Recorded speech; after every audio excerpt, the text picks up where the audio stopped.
Bonjour à tous. Donc dans cette vidéo je vais vous montrer mon alimentation THT pulsée. Alors en fait elle est constituée du Tiratron, ici que vous avez pu voir dans d'autres vidéos, d'un convertisseur 12 volts vers 5 volts, le circuit pilotage Tiratron dans une vidéo précédente, le générateur THT auto-oscillant d'une vidéo précédente aussi, le condensateur ici, l'éclateur et ce qu'on donne ils sont pas. Donc là en fait j'ai juste les broches ici qui sont à quelques millimètres. En fait il faut pas que ce soit trop près, sinon en fait la tension est trop grande, donc ça amorce automatiquement le thyristor, et s'ils sont trop éloignés, ben forcément ça marche pas. Voilà. Donc en fait j'ai commencé à vous faire une vidéo précédemment, mais ça marchait pas en fait parce que les bornes n'étaient pas à la bonne distance. Voilà, il m'a fallu quelques minutes pour trouver que le problème venait de là. Donc voilà, bon, je recommence. Donc j'ai l'alimentation ici en 12 volts qui est convertie en 5 volts, plus le pilotage, plus le générateur. Voilà, une chose par contre, le générateur THT ici, vu qu'il n'est pas protégé, je risque d'avoir des retours. Donc du coup j'ai débranché le plus de celui-là pour le mettre sur une autre une alim à part.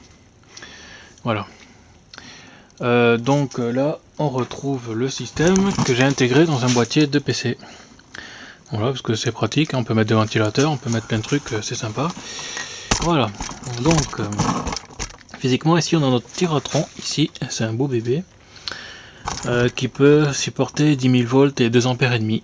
Alors 2 ampères et demi, je sais pas si c'est en continu ou en pulsé. Bon, à mon avis, ça doit être en continu parce que c'est quand même un beau monstre. Donc bon, je sais pas. Donc là-bas au fond, j'ai l'alimentation 12 volts, 5 volts. Donc le 5 volts, c'est le filament du Tiratron. L'alimentation THT qui est ici, qu'on a vu déjà avant. Le générateur ici, le pilote en fait de Tiratron qui est là, avec la sortie grille ici, reliée à la grille, voilà. Donc les connexions électriques un peu en volant, hein, en attendant pour faire des essais. J'étais assez pressé de les faire en fait, j'avais envie de faire ça. Donc là j'ai pour le moment ici, ça c'est un chargeur de batterie en fait, qui est donc ici, qui permet de voir le courant en fait surtout pompé par le Tiratron. C'est ce qui m'intéresse le plus pour le moment en fait, la première étape. C'était surtout voir le courant à pomper en 12 volts bien sûr, vu que je passe par un convertisseur. Et au-dessus, donc j'ai un générateur de fréquence, toujours offert par mon ami Opusis, hein, qui me sert pour triguer ici en fait là, le boîtier de pilotage, donc qui me fait les impulsions. Voilà, je définis la fréquence que je veux et puis ça fonctionne, voilà. Donc oui, le Tiratron, il est au Xenon celui-là. En fait, j'ai pas réussi à trouver beaucoup d'infos sur internet parce que c'est un machin russe et voilà, j'ai pas réussi à trouver beaucoup d'infos. Donc voilà, c'est 10 000 volts, 2 ampères et demi et du Xenon. C'est du 5 volts en fait en filament, donc je trouvais ça super parce que le 5 volts on peut l'avoir facilement plutôt que classique en fait c'est du 6 volts 3, mais c'est un peu plus compliqué à trouver, enfin un convertisseur spécifique on va dire. Donc là j'ai trouvé du 12 vers 5 en fait, voilà, qui est pas trop cher. Voilà, donc je vais commencer par allumer en fait le GBF est éteint. Là ça c'est en fait juste le Tiratron là. Donc on va, voilà, en fait vous allez voir qu'il y a une pointe de courant à l'amorçage et après le courant diminue tranquillement. Donc j'alimente, hop, voilà. Et dès qu'en fait le filament est chaud, le courant diminue et se stabilise tranquillement. Voilà. Donc là je vais essayer de mettre sur l'étincelle. Bon, bien sûr pour moi il n'y a pas d'étincelle vu que il n'y a pas de... Ah, bien sûr je fais pas la mise au point comme il faut.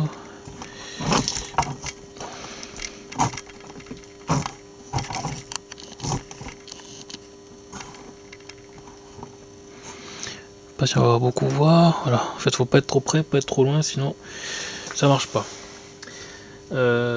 Donc là le GBF, je l'allume,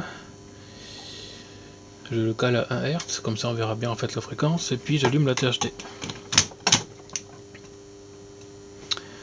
Voilà, normalement ça devrait le faire.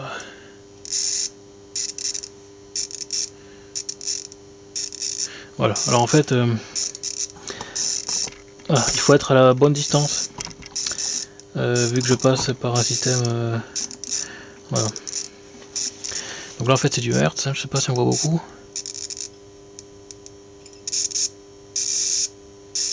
Voilà, là c'est un peu mieux, donc voilà, on peut reconnaître le Hertz. Je peux monter en fréquence bien sûr.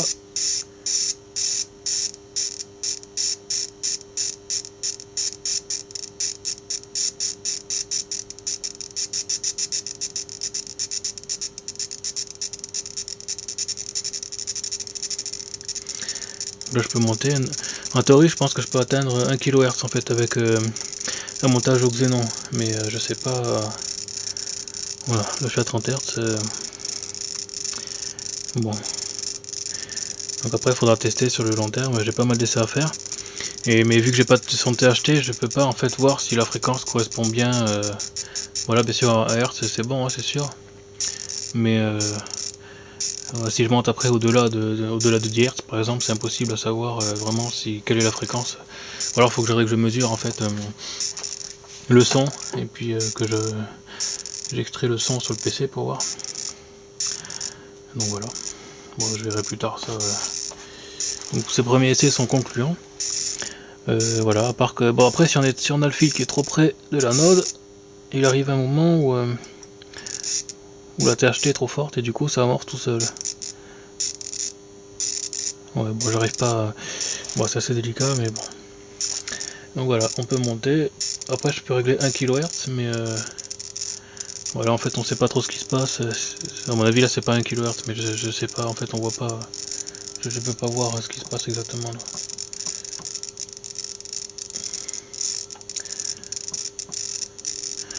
Là j'en vois du 50 Hz, c'est pareil que 1 kHz, en fait on voit pas, on peut pas distinguer. Il faut peut-être que je mette un câble autour du truc THT pour voir. Je sais pas. Alors ce que je peux vous donner c'est le courant. Qui est voilà 4 ampères en 12 volts. Hein. Donc ça fait une cinquantaine de watts. Bon, dessus il n'y a pas le circuit THT bien sûr parce que lui il a son alim à part. Donc je verrai pour mettre un petit circuit de protection quand même, une diode rapide hein, sur l'entrée de la THT pour éviter les retours. Voilà, je redescends à Hertz.